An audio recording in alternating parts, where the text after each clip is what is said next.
বন্ধুরা, বৃষ্টির মধ্যে বেরিয়ে পড়লাম রথের মেলা দেখতে। একটু যেতেই চোখে পড়ল বৃষ্টির মধ্যেই কষ্ট করে রথ টেনে নিয়ে যাচ্ছে।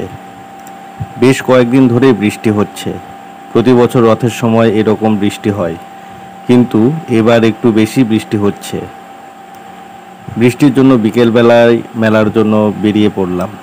বলা যায় না, রাতে ঝমঝমিয়ে বৃষ্টি হতে পারে, তাই আর রিস্ক নিলাম না। বন্ধুরা, আমি রাজবীর বর্মন, আপনারা দেখছেন BTRSS ব্লগ। বন্ধুরা, ভিডিওটি ভালো লাগলে লাইক, কমেন্ট, শেয়ার করবেন এবং চ্যানেলটি সাবস্ক্রাইব করে পাশে থাকবেন।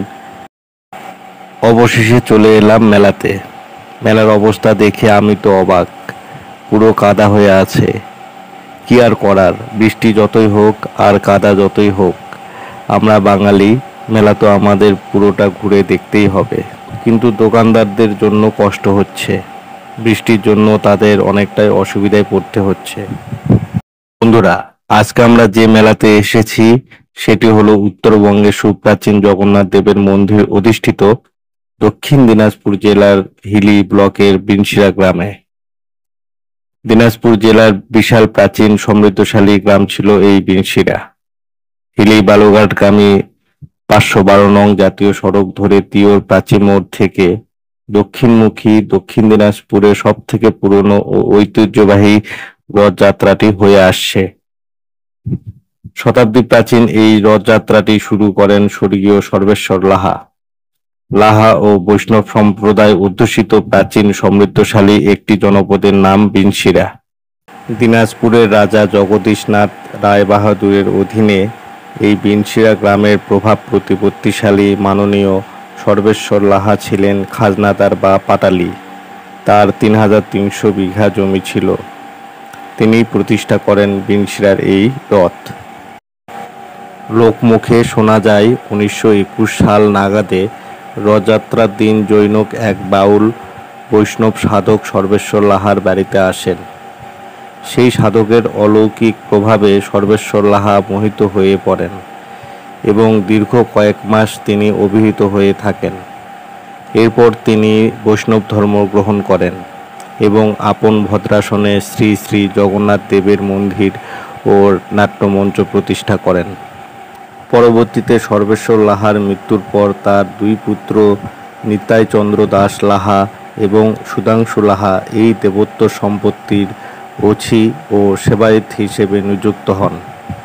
সেই থেকে প্রতি বছরের ন্যায় এবছরও মহাসমারোহে এই দিনটি উদযাপিত হচ্ছে, যাকে ঘিরে স্থানীয় ও জেলার বিভিন্ন প্রান্তের ভক্তদের উৎসাহ উদ্দীপনা লক্ষণীয়। কালো টি শার্ট পরা দাদাটা কি করছে? এই দাদাকে দেখে আমি তো পুরাই অবাক। আধুনিক সময়েও যে কিপ্যাড ফোন দিয়ে ভিডিও করছে, সেটা কি ভাবা যায়? তারপরও ভালো লাগছে, এই দাদা আমাদের পুরনো ঐতিহ্য ধরে রেখেছে। বৃষ্টি থামতে মেলায় মানুষের সমাগম বাড়তে শুরু করেছে। প্রতিটি দোকান ঘুরে দেখাতে পারছি না, কারণ বৃষ্টির জন্য মেলায় কাদা হয়ে গেছে। প্রতি বছর আড়ম্বরের সঙ্গে পালিত হয় রথযাত্রা উৎসব।